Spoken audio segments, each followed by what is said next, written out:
Irjen Jojo Saryo dari kelas 10 IPS 1 nomor absen 33. Saya di sini akan mewawancara sekaligus dinamika bersama, sekaligus belajar bersama seorang TNI AD yang bernama Bapak Namaban. Di sini Bapak coba ceritakan proses atau perjuangannya, perjuangan atau pekerjaan. Bagaimana sih Pak proses mendapatkan pekerjaan saat ini? Proses atau perjuangan yang pertama-tama saya lakukan, karena pertama saya udah niat mau mendaftar TNI AD, itu adalah saya mencari informasi ke Koramil maupun Kodim yang terdekat.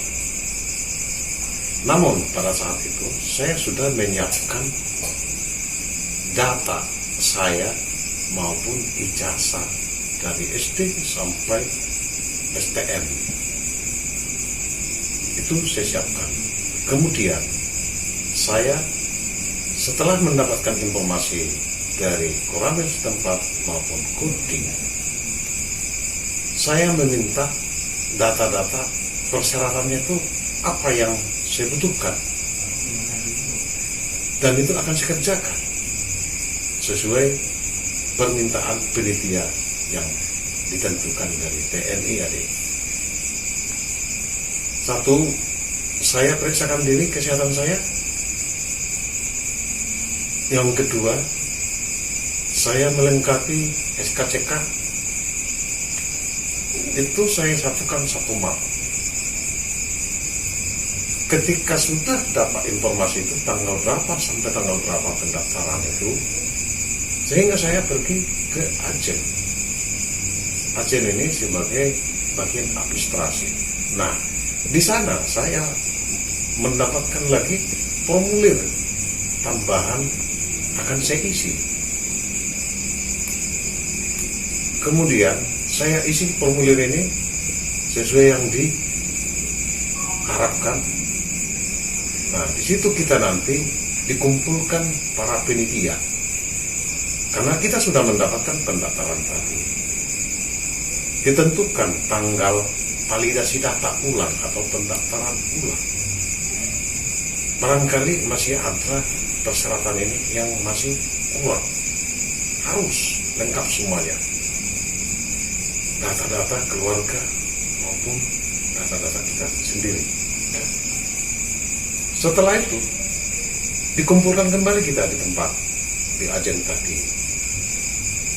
Nah, ditentukanlah tanggal tes demi tes.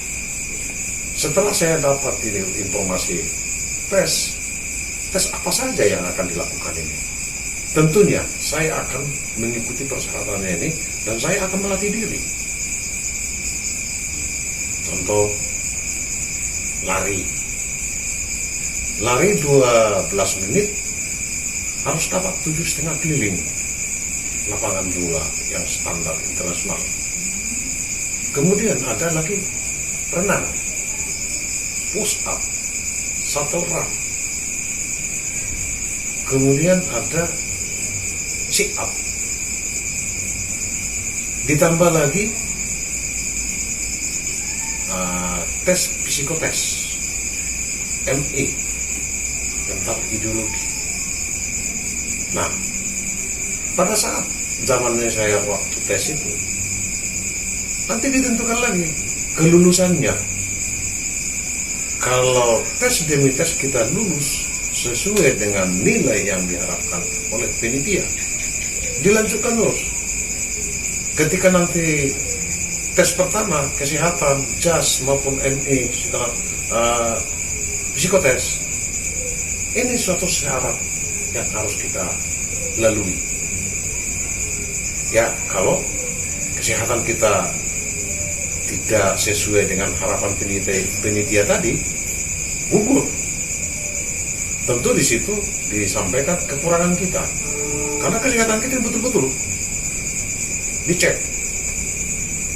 Nah, karena di kenapa kesehatan ini harus betul-betul? Karena pada saat melaksanakan pendidikan itu kita nanti ya sungguh berat. Di situ dibutuhkan mental kita yang kuat, moral kita, fisik kita, namanya merubah jiwa masyarakat ke militer. Butuh proses dan butuh waktu dan butuh pelatihan. Nah, itu salah satu perjuangan saya.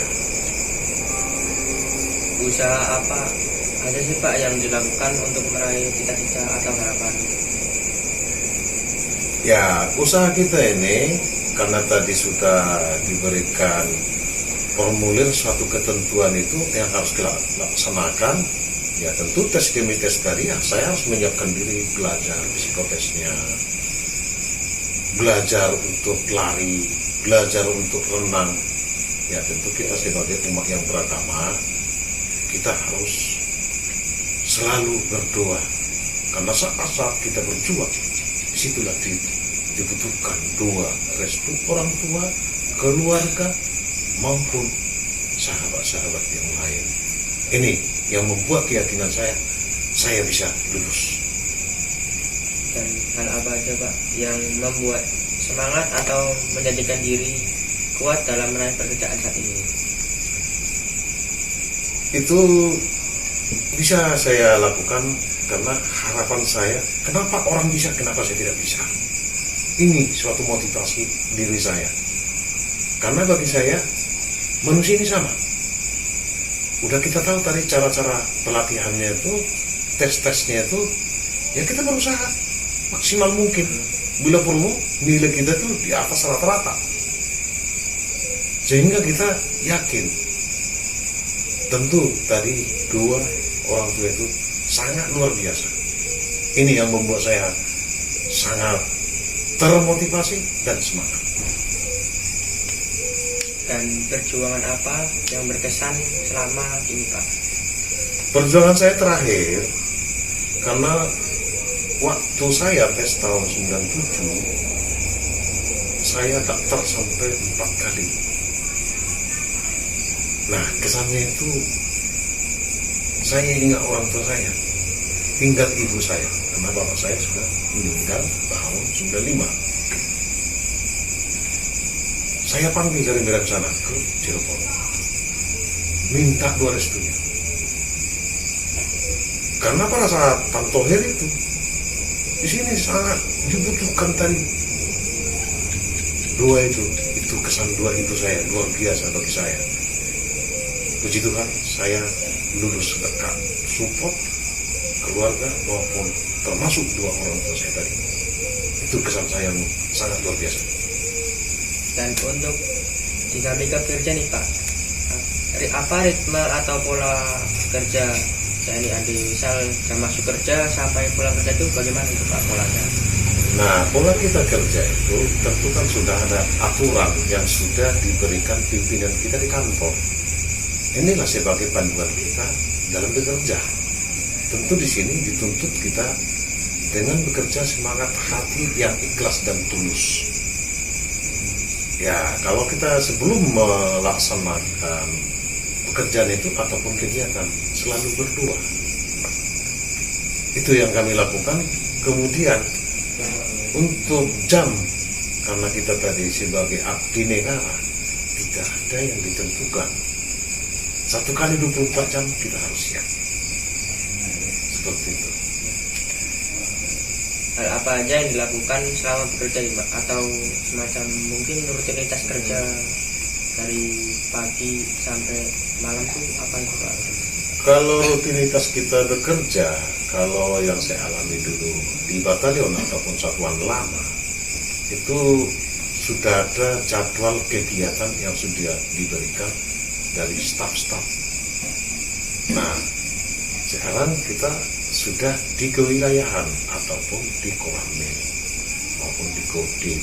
Tentu kita sesuai tupoksi kita. Tupoksi saya Babinsa. Nah, kita Babinsa ini sebagai pembina desa. Kita lakukan sesuai dengan perintah, dengan peran kita sebagai Babinsa di kemasyarakatan. Seperti itu yang kami lakukan rutinitas kerja kami.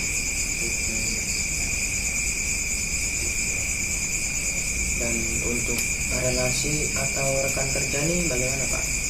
Nah, relasi kita ini, kita bersama-sama di kewilayahan itu, perangkat desa, Pak Lurah, Badin Tikmas, tokoh masyarakat, tokoh agama, Karang Taruna, maupun instansi yang ada di wilayah kita itu, tentu kita harus bersinergi bersama-sama. Ini yang diharapkan, karena pekerjaan kita ini ya kemasyarakatan tadi, ada suka maupun duka, kita harus bersama-sama. Seperti itu. Hal apa aja yang ditangani Pak? Misal seperti bidang, benda, atau orang? Nah, kalau di bidang sekarang ini kan mengingat kita pandemi, ya kita di bidang kemanusiaan tadi, ya kita harus bersama-sama tadi kan instansi yang lain. Seperti mungkin pemakaman ini kan kemanusiaan. Karena protokol kesehatan ini yang menentukan oleh kesehatan, tenaga medis. Contoh si A meninggal karena dinyatakan dia kena COVID. Tentu kita harus mendampingi pemakaman tersebut. Nah, disitulah kemanusiaan yang dibutuhkan. Nah, mau jam berapapun, mau malam hari, mau suasana hujan, tetap harus kita kerjakan dengan hati yang tulus tadi. Nah, kalau di benda tadi, kalau kita bekerja, nah mungkin di kewilayahan kita itu sebagai kita tentunya desa, mungkin ada kerja bakti. Sini kan dibutuhkan gotong royong. Nah, kebersamaan itu yang kita perbuat di wilayah kita. Kalau seperti orang, ya mungkin ada permasalahan antara A dan si B, tidak bisa diselesaikan di tempat, ya kita mediasi. Contoh kalau kayak di sekolah, seperti di sekolah, ya kita pembinaan baris per baris, ataupun wawasan kebangsaan, ataupun bela negara. Seperti itu yang kita laksanakan. Tantangan dalam kerja nih Pak, tantangan apa aja sih dalam bekerja yang Bapak alami selama ini bekerja di TNI AD dan melayani masyarakat? Kalau tantangan itu sebenarnya di dalam TNI AD, khusus kita di kewilayahan, sebenarnya banyak. Salah satu contoh, saya waktu di rumah, ternyata ada informasi dari mitra karib saya tadi, rekan kerja tadi, bencana alam. Contoh mungkin bencana alam ini longsor ataupun banjir. Tentu kita kan di sini dibutuhkan untuk mengatasi ini. Kita harus menghubungi siapa? Kita harus bersama dengan perangkat desa, Pak Duku, Pak RT maupun yang komponen lainnya. Nah, ini yang kita harapkan karena kemanusiaan ini. Tapi bukan tantangan ini sebagai suatu alasan bagi kita. Nah, itu tadi semangat itu tadi harus tulus berbuat dengan terbaik ke masyarakat. Hal apa aja Pak yang diperlukan atau disiapkan dalam bekerja? Nah, kalau di kita ini yang perlu kita siapkan, contoh seperti tadi, saya harus jam berapa berangkat, saya harus jam berapa apel. Tentu harus saya siapkan sarananya tadi. Saya siapkan mental saya siapkan moral saya siapkan fisik saya harus prima. Karena kenapa? Orang prima fisiknya tentu bisa melaksanakan kegiatan itu dengan efisien. Seperti itu yang kita lakukan tiap hari. Keterampilan apa aja yang dibutuhkan atau disiapkan Pak? Nah, kalau keterampilan ini kita seperti waktu pendidikan pertama itu tentu kita sudah dibekali semua. Inilah yang kita aplikasikan di lapangan. Karena kita harus bersentuhan dengan masyarakat. Contoh mungkin di tentara ada bela diri. Nah, itu satu keterampilan perorangan. Nah, kemudian kita seperti kalau ke sekolah melatih anak-anak sekolah, SMP, sekolah dasar maupun sekolah menengah ke atas, untuk pengibar bendera seperti 17-an, kita bantu. Nah, ini kan suatu kesan buat generasi penerus nantinya. Kendala yang pernah dihadapi dan bagaimana nih Pak solusinya? kendala itu namanya kendala ini kan kecil atau besar, itu situ kita dituntut apa yang kita perbuat, tindakan apa yang kita laksanakan. Salah satu contoh di masyarakat berbagai macam kendala itu, tetapi kendala itu yang diharapkan masyarakat tadi kita cepat mengatasi, mencari solusinya, jangan kita biarkan. Itu tindakan yang dibutuhkan di masyarakat.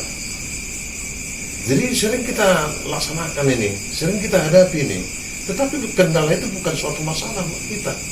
Yang diharapkan masyarakat ini segera, secepat mungkin. Itu harapannya masyarakat yang kita lakukan. Yang terakhir nih Pak, pesan untuk siswa, pesan untuk yang mungkin generasi muda nih yang ingin bercita-cita seperti Bapak nih, pesan dan kesannya tuh bagaimana agar supaya tujuannya tercapai nih Pak? Pesan saya bagi generasi penerus cukup kalimat yang sederhana saja. Berbuat yang terbaik, tetap semangat, selalu berdoa, dan bahagia. Karena pekerjaan kita TNI Angkatan Darat ini, bagi saya yang saya lakoni, sangat mulia. Banyak ilmu yang kita gali di situ. Karena bagi saya, ilmu dan pengalaman itu guru yang terbaik. Janganlah ibaratnya kita sungkan, jangan enggan melaksanakan yang terbaik itu. Itu pesan saya buat generasi penerus. Harapan untuk generasi muda masa kini nih Pak, bagaimana harapannya untuk kedepannya, untuk meneruskan negara ini, untuk mengabdikan negara ini, bagaimana Pak harapannya? Harapan saya bagi generasi penerus, siapapun dimanapun berada, marilah khusus generasi penerus berlomba-lomba menjadikan patriot sejati, berbuat yang terbaik buat negara ini. Jangan sungkan, karena kita mengabdikan diri untuk negara Kesatuan Republik Indonesia ini. Siapa lagi kalau bukan generasi penerus? Karena generasi penerus ini nanti menggantikan para pejuang-pejuang kita yang pendahulu dan termasuk yang sekarang. Ini tentu harapan saya buat generasi penerus.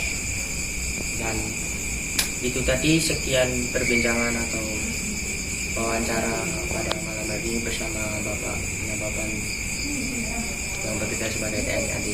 Jadi beliau merintis cita-cita merintis usaha dari 0 sampai sudah sekarang. Jadi di akhir perbincangan tadi ada sedikit pesan dan kesan untuk para generasi muda yang ingin bercita-cita atau ingin mengabdikan dirinya pada negara itu. Mungkin sekian pengalaman dari Bapak Nababan. Sekian, terima kasih. Jadi akhir kata saya akan mengucapkan bersama Bapak Nababan, berbuat yang terbaik, tetap semangat, selalu berdoa.